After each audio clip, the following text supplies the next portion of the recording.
Meus irmãos, vamos abrir as nossas Bíblias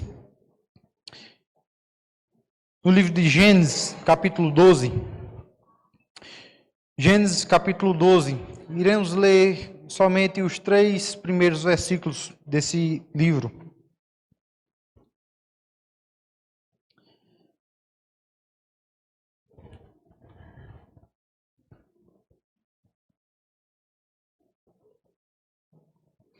Gênesis, capítulo 12. Todos encontraram? Amém. Meus irmãos, eu vou ler e peço que os irmãos acompanhem atentamente. Diz assim a palavra do nosso Deus.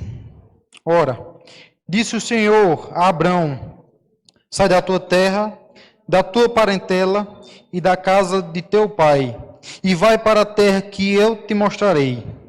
De ti farei uma grande nação, e te abençoarei, e te engrandecerei o nome.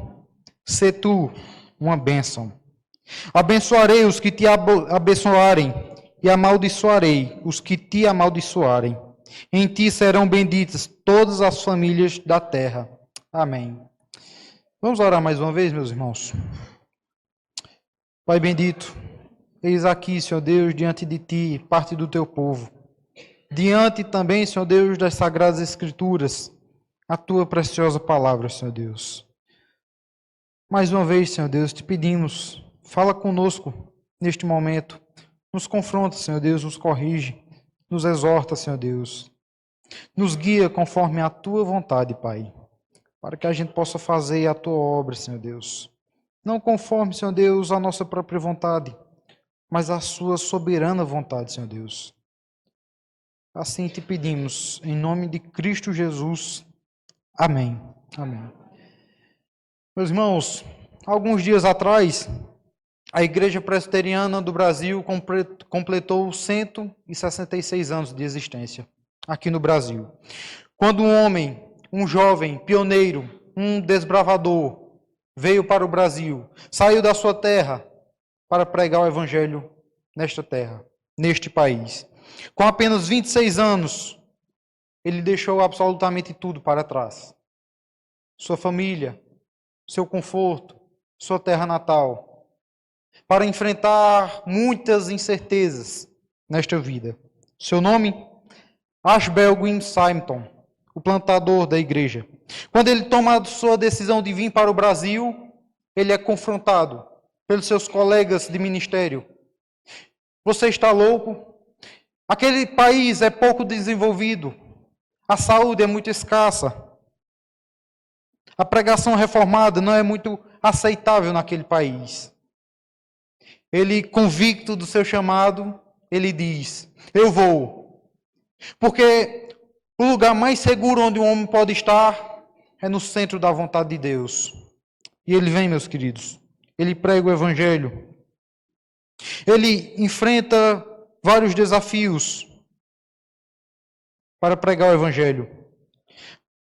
Mas, mesmo em meio, meus irmãos, a tantas dificuldades, ele foi fiel ao Senhor. Ele pregou a vontade de Deus. Quando analisamos, meus irmãos, esse texto, podemos ver que é exatamente isso que Deus quer para as nossas vidas. Essa história, meus irmãos, não é para contar sobre os feitos de um homem, não simplesmente para fazer uma propaganda da igreja presbiteriana, a placa da igreja, mas sim para mostrar o chamado do Senhor para o homem. Não porque o homem é necessário para a missão, não porque Deus precisa do homem, mas porque Deus, Ele é soberano, Ele é eterno e Ele é mais do que suficiente. Deus permite então assim que o homem participe do seu plano redentivo. Deus escolhe Abrão para fazer a sua vontade. E Abrão, meus queridos, entendeu o chamado do Senhor. E ele sai da sua terra confiando inteiramente na soberania de Deus. Deus chama Abraão para sair da terra de Ur dos Caldeus, uma terra totalmente idólatra, totalmente corrompida pelo pecado. Então Deus, meus irmãos, quer dar um novo começo em uma nova terra, a um novo povo. Posteriormente, Ele se chama Abraão, porque seria pai de muitas nações. Mas Deus estava, meus irmãos, dando continuidade ao seu plano redentivo, mesmo dando início à história de Abraão. Quando olhamos o capítulo 15, um pouco mais adiante, versículo 5, Deus diz para ele: sai da tua tenda, olha para o céu e conta as estrelas, se é que podes. Eu acredito que Abraão pode ter começado até a contar. 1, 2, 3. Mas eu acredito que ele desistiu de contar. E o Senhor diz: assim será a tua descendência. E a palavra do Senhor, meus irmãos, diz que ele creu no Senhor. E isso lhe foi imputado para a justiça. Do capítulo 4 ao capítulo 11, podemos ver o resultado da queda do homem. A alienação dos homens para com a relação com Deus. Podemos ver também o reflexo que isso atingiu o homem das relações entre os próprios homens. Então, meus irmãos, é nesse cenário que Deus chama Abraão para ser uma peça fundamental no plano redentivo.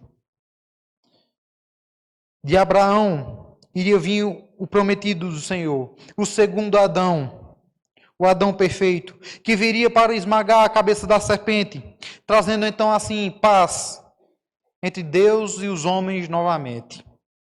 Deus sempre esteve, meus irmãos, preservando a semente da mulher, desde o jardim do Éden até hoje. O Adão queria vir para cumprir toda a vontade de Deus. E esse é Jesus, o Filho de Deus. Então, meus irmãos, depois de termos feito esse apanhado, gostaria que a gente pudesse meditar em um tema onde a igreja não pode ignorar. Missões está no coração de Deus. Pela manhã vimos que a igreja é a base da missão. E a igreja tem esse dever. Tem que cumprir a vontade do Senhor. Mas dando continuidade, eu queria tratar exatamente esse tema com os irmãos. Missões está no coração de Deus. E, meus irmãos, nesse texto que lemos, podemos ver três verdades. Três verdades. Primeira verdade. Deus nos chama para sair. Volte ao texto. Olhe comigo novamente o versículo 1. Ora, disse o Senhor a Abraão: sai da tua terra, da tua parentela e da casa de teu pai, e vai para a terra que te mostrarei. Sai. Aqui, meus irmãos, podemos ver o imperativo. Deus está aqui dando uma ordem para Abraão. Deus está dando uma ordem. Deus aqui não está pedindo a opinião de Abraão. Deus não está pedindo sugestões de como deveria prosseguir. Deus está dando uma ordem a Abraão para que ele deixasse todo o seu conforto, a garantia, a segurança de uma vida estável. Deixar para trás seus familiares, a sua terra natal, para enfrentar incertezas de um futuro desconhecido. Sem saber, meus irmãos, de absolutamente nada, de onde iria, o que iria fazer, o que ele iria passar. Abraão já estava em uma idade bem avançada. Imagino que os seus familiares poderiam até ter confrontado o próprio Abraão. Por que sair? Aqui estamos bem, todos juntos, em um só lugar. Por que se arriscar em um lugar desconhecido, em uma terra desconhecida? Por que arriscar tudo o que temos? Somos donos de muitas posses. Para se arriscar. E vai para a terra que te mostrarei. Deus, meus irmãos, Ele não dá detalhes da missão. Deus não descreveu a terra para onde Ele iria. o que ele iria encontrar naquele lugar. Se a terra era úmida, boa para o plantio, se a terra era abundante, não só para ele, mas também para os seus animais. Então, meus irmãos, aos nossos olhos, Deus não colocou diante dele promessas agradáveis aos seus olhos. Trazendo para nós, meus irmãos, Deus não lhe prometeu dobrar, triplicar a sua renda. Não prometeu 13º, férias, plano de saúde. Deus somente disse: vai. Vai. Abraão, por sua vez, meus irmãos, também não questionou a vontade de Deus. Abraão não tentou ponderar com a vontade de Deus. Assim como outros homens, outros servos do Senhor, que não confiaram. Abraão não tenta dialogar com o Senhor. Ah, Senhor, aqui está tão bom. Ah, Senhor, chama outra pessoa. Eita, Senhor, se eu fosse solteiro, se eu fosse um pouco mais novo, eu até iria. Mas não. Abraão atendeu ao chamado do Senhor. Então isso, meus irmãos, nos mostra a confiança do Senhor. Abraão estava passando por um teste de fé.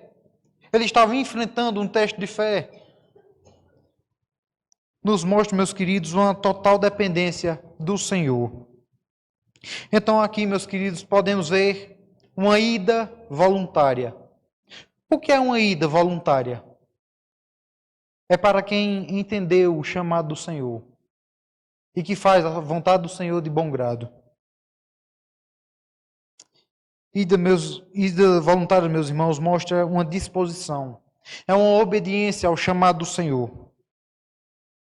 Ida voluntária implica também uma obediência sacrificial. Quando lemos o livro do profeta Isaías, lá no capítulo 6, podemos ver Isaías diante do trono. E o Senhor pergunta: quem irá por nós? A quem enviarei? Então Isaías diz: eis-me aqui, Senhor. Envia-me a mim.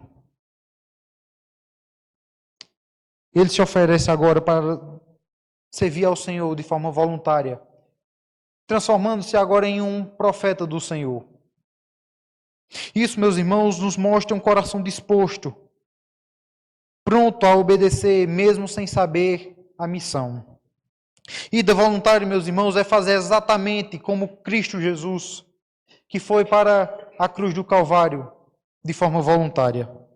E o próprio Jesus Cristo diz: ninguém tira a minha vida, pelo contrário, eu a dou. Eu espontaneamente a dou. Jesus não foi simplesmente uma vítima. Não. Ele se entregou por amor para cumprir toda a vontade do Pai, para salvar os pecadores. A obediência, meus irmãos, de Abraão resultaria no plano redentivo do Senhor para toda a humanidade. Consequentemente, iria trazer benefício para todos os povos, tribos, raças e línguas. Fazer Cristo conhecido, trazendo assim salvação para todos aqueles que estão perdidos.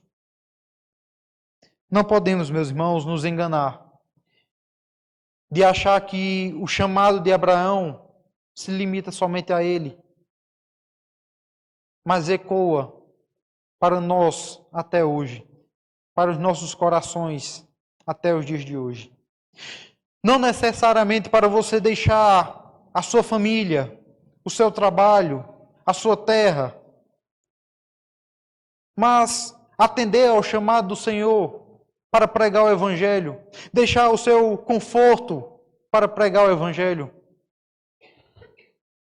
Jesus, antes de subir aos céus, ele nos deixou uma ordem muito clara. Ide, portanto, fazei discípulos de todas as nações, batizando-os em nome do Pai e do Filho e do Espírito Santo, ensinando-os a guardar todas as coisas que vos tenho ordenado. E eis que estou convosco todos os dias, até a consumação dos séculos. Amém. Para todos aqueles, meus irmãos, que entenderam o que é o Evangelho, para todos aqueles que entenderam o sacrifício de Cristo Jesus em suas vidas, todos aqueles que receberam o Espírito Santo como um penhor nas suas vidas, como garantia, como segurança da vida eterna. Ide, portanto, fazei discípulos de todas as nações. E a nossa resposta, meus irmãos, deve ser obediência. Eis-me aqui, Senhor. Envia-me a mim. Porque, meus irmãos, missões está no coração do Senhor. Em primeiro lugar, vimos que Deus nos envia. Mas em segundo lugar, Deus nos chama para transbordar bênçãos. Deus nos chama para transbordar bênçãos. Acompanhe comigo o versículo número 2. De ti farei uma grande nação, e te abençoarei, e te engrandecerei o nome. Sê tu uma bênção. Sê tu uma bênção. Quando trazemos, meus irmãos, do original, podemos ver aqui que o Senhor está fazendo com que Abraão fosse um canal de bênçãos para os povos.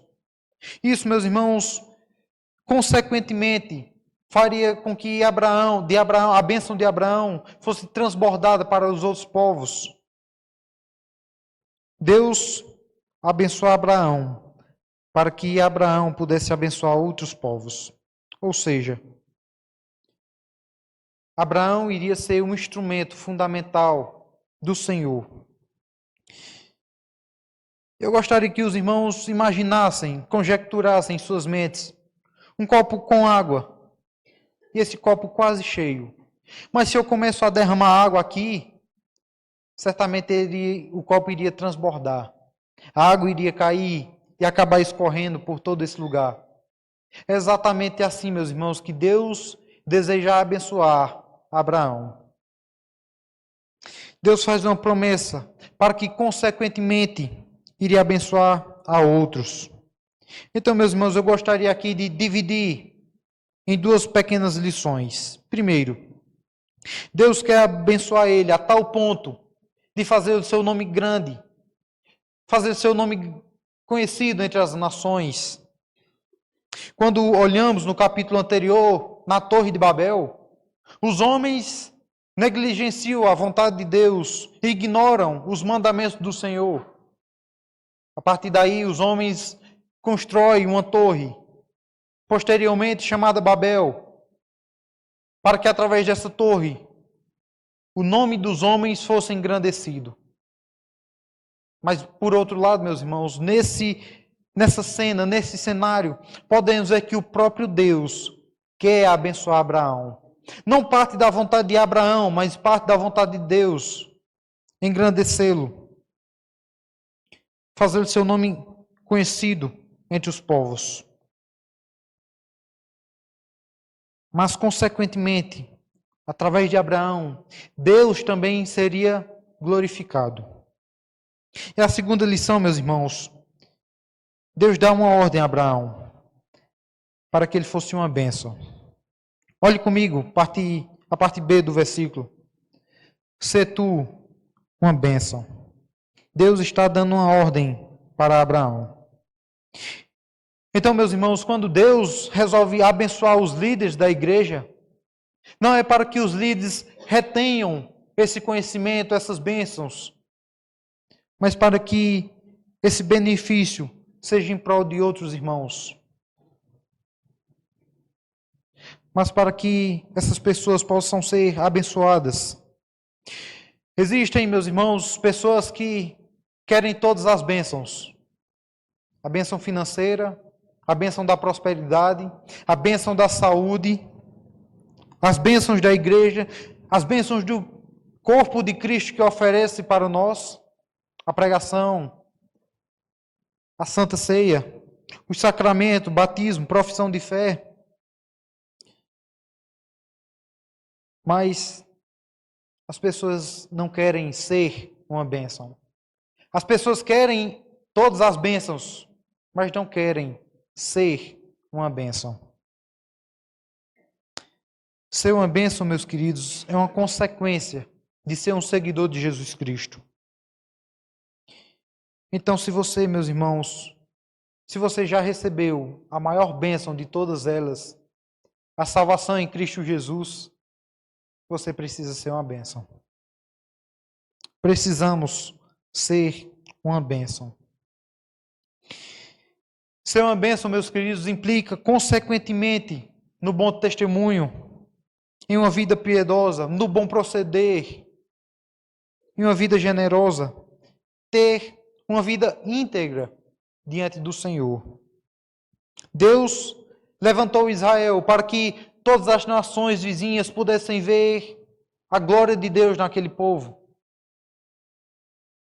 E é exatamente isso, meus irmãos, o que Pedro fala em sua primeira carta, reafirmando aquilo que está escrito lá em Êxodo, um texto que lemos hoje pela manhã. 1 Pedro, capítulo 2, versículo 9 diz: Vós sois raça eleita, sacerdócio real, nação santa, povo de propriedade exclusiva do Senhor,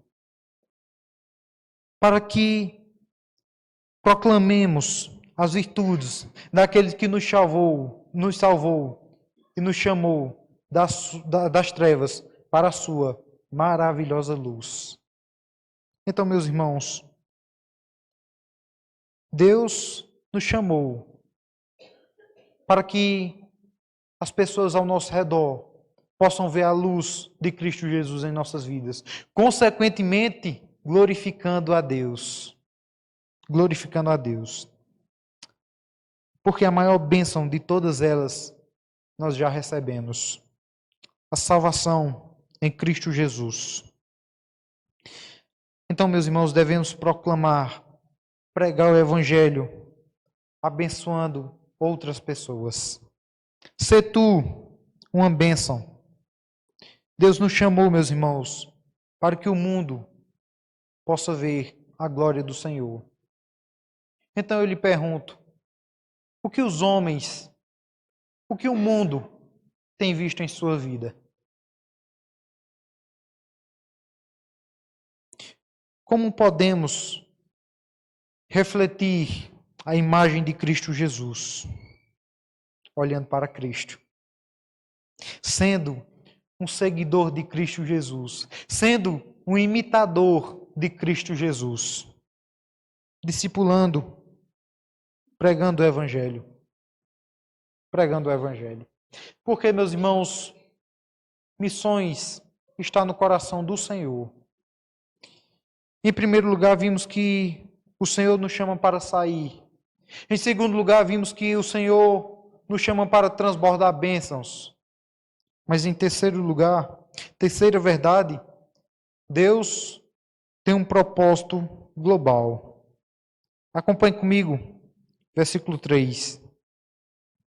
Abençoarei os que te abençoarem, e amaldiçoarei os que te amaldiçoarem. Em ti serão benditas todas as famílias da terra. Em ti serão benditas todas as famílias da terra. Amém. Depois da queda do homem, lá no Jardim do Éden, lá em Gênesis 3,15, podemos ver, meus irmãos, o resultado, a alienação dos homens para com Deus. Deus promete enviar o descendente da mulher, que viria para esmagar a cabeça da serpente. Então Deus vai preservando sempre a semente da mulher, que viria o Messias. Tanto é fato, meus irmãos, que quando olhamos o Evangelho de Mateus, o primeiro capítulo, podemos ver a genealogia do próprio Cristo. A história do menino Jesus. Abraão gerou Isaac. Isaac e gerou a Jacó, chegando assim a Cristo Jesus.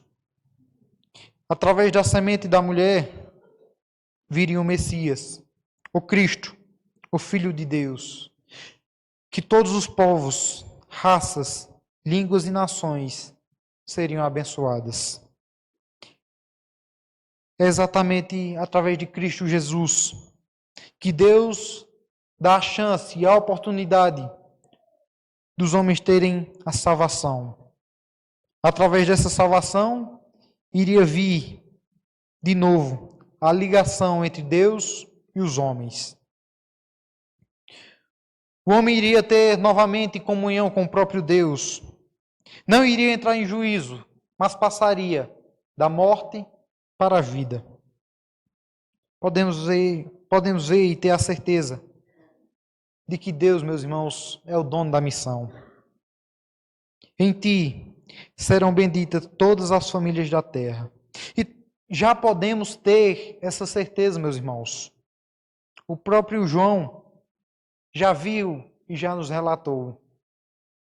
Apocalipse, capítulo 7, versículo 9. Diz assim: Depois dessas coisas, vi, e eis grande multidão, que ninguém podia enumerar, de todas as nações, tribos, povos e línguas, em pé, diante do trono, e diante do Cordeiro, vestidos de vestiduras brancas e com palmas nas mãos. No capítulo 15 de Gênesis, Deus tinha dito a Abraão: assim será a tua descendência, onde ninguém podia enumerar. Temos aqui a visão de João. Então, meus irmãos, de Gênesis a Apocalipse, tudo apontava para o Cordeiro. O plano de Deus tinha um propósito global. A bênção da terra apontava para Cristo Jesus. Todo o Antigo Testamento aponta para o sacrifício do Cordeiro. Não um cordeiro qualquer, como no Antigo Testamento, que era usado para expiação dos pecados, para purificação dos pecados, que era feito constantemente. Todas as vezes que um homem pecava, ele iria lá e fazia a expiação. Pois esse próprio cordeiro do Antigo Testamento já apontava para o verdadeiro cordeiro. Cristo se fez maldição em nosso lugar, para que através do seu precioso sacrifício, através do seu precioso sangue, eu e você pudéssemos ter a vida eterna. E esse sacrifício, meus irmãos, foi tão suficiente que pagou por todos os nossos pecados. Os pecados do passado, do presente e aqueles pecados que ainda, infelizmente, iremos cometer. Os patriarcas apontavam para o Cordeiro. Os profetas, os sacerdotes apontavam para o Cordeiro. Através do seu precioso sangue, ele nos purificou de todos os nossos pecados. É por isso, meus irmãos, que eu gosto muito de me lembrar de uma oração dos nossos irmãos puritanos.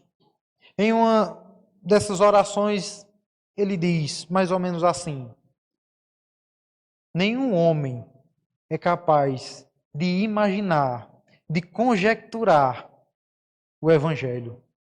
Nenhum homem seria capaz de criar o Evangelho. Quem, meus irmãos, seria capaz de contar uma simples história? Que viria um homem, deixando toda a sua glória, descendo até a terra, para se fazer maldição em nosso lugar. Quem, meus irmãos? Quem seria capaz de criar o Evangelho? Nenhum homem seria capaz de inventar, de criar algo tão maravilhoso. Ninguém. Em Romanos, capítulo 10, versículos 12 e 13, diz assim: pois não há distinção entre judeu e grego, uma vez que o mesmo é o Senhor de todos, rico para com todos os que o invocam. Porque todo aquele que invocar o nome do Senhor será salvo. Amém. Cristo, meus irmãos, ele não faz acepção de pessoas. A igreja também não deve. A igreja também não deve. E quando a igreja, meus irmãos, tem de atender o chamado do Senhor, ela também não pode fazer acepção de pessoas. Ela precisa ser fiel ao chamado do Senhor. A quem devo pregar? Qual o lugar mais propício para pregar o Evangelho? Prego o Evangelho em tempo e fora de tempo. Quer momento oportuno, quer não. Prego o Evangelho. Prego o Evangelho. Sem distinção. Eu devo pregar o Evangelho a todos. A todos aqueles que o Senhor tem colocado, meus irmãos, diante de nós. A igreja é chamada a abençoar todas as nações com o Evangelho. Meus irmãos, para concluir,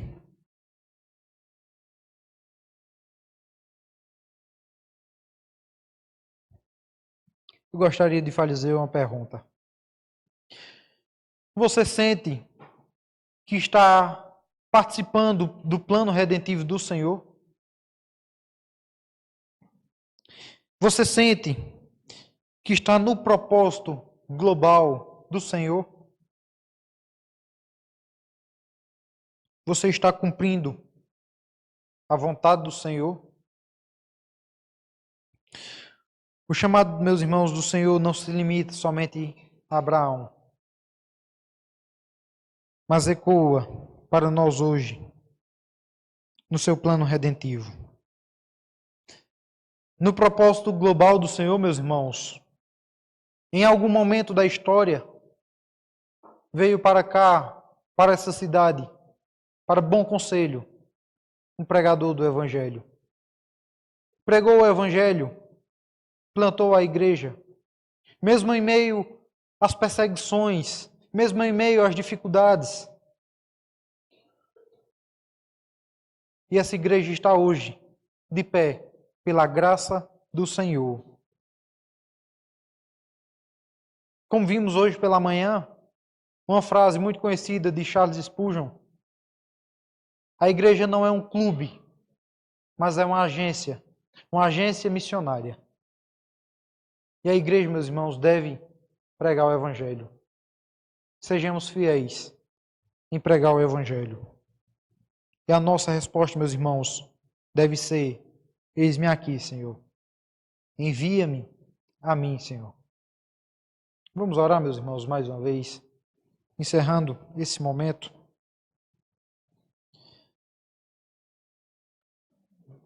Querido Deus e amado Pai, graças te rendemos, Senhor Deus, por esse momento precioso, onde o Senhor pode falar aos nossos corações. Ó Pai, nos faz ser fiéis, Senhor Deus, ao teu chamado.